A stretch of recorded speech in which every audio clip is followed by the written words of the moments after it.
শেখ হাসিনা যা চাচ্ছেন বিয়ের পদ্ধতি অনেকটা ওইরকম বলে মন্তব্য করেছেন বিএনপির সিনিয়র যুগ্ম মহাসচিব অ্যাডভোকেট রুহুল কবির রিজভী।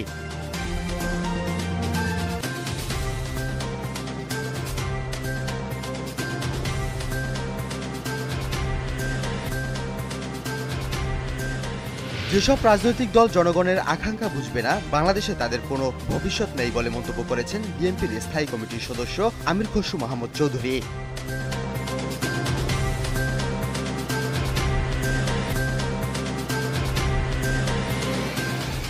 সফরের দ্বিতীয় দিনে আগামী রোববার সকালে পররাষ্ট্র উপদেষ্টা মোহাম্মদ তৌহিদ হোসেনের সঙ্গে একান্তে এবং প্রতিনিধি পর্যায়ে বৈঠক করবেন পাকিস্তানের উপপ্রধানমন্ত্রী ও পররাষ্ট্রমন্ত্রী ইসাক দার।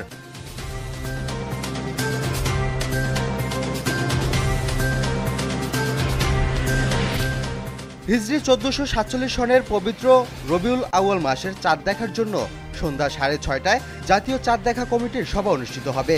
ইসলামিক ফাউন্ডেশন বাইতুল মুকাররম সভাকক্ষে আয়োজিত এ সভায় সভাপতিত্ব করবেন ধর্ম বিষয়ক মন্ত্রণালয়ের উপদেষ্টা ডক্টর আফহামা খালিদ হোসেন।